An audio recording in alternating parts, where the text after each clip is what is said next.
There's a couple I work with in my financial planning practice, and for a long time they wanted to buy a house. A couple weeks ago, they found a place, they had a down payment, and so we met up and looked at a couple things.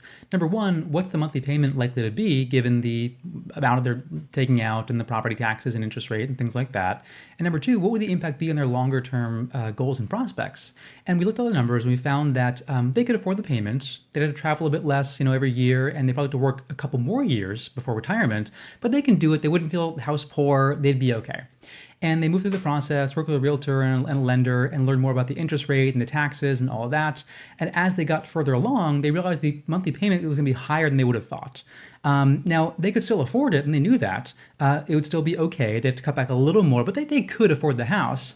But instead of going through with it, they decided, you know what, this is not for us right now.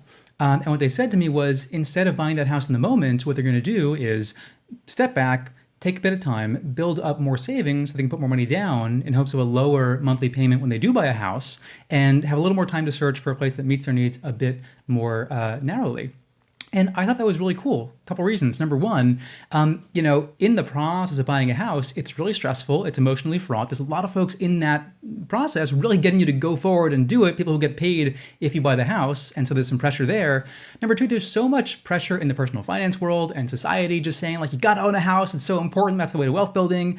I'm not saying buying a house is good or bad. What I am saying though is that these folks I work with, what I was really proud of them for is, in spite of all that, in spite of the pressure, the emotional tenor of everything, they were able to take a beat, step back and say, you know what, we're going to keep renting for a little while, we're going to keep saving up, and we'll buy a house eventually, just not right now. And look, it's so easy to celebrate the wins around retiring and buying a house and funding college, and that's really great, but I think we should make space as well for having the room to maneuver in the agency to say, you know what, this is a thing we want at some point. It's not right at the moment, and so we're just going to hang back a little bit and see what happens, and just be patient and keep at it going forward. So again, it's cool to buy a house. It's cool not to buy a house. It's cool. The most cool thing is to do what's right for you in that moment. And I thought it was really cool of them to have the foresight to realize it wasn't quite the right time, and they're going to go back to the drawing board and keep working on it for maybe an even better house in the future. So good on them.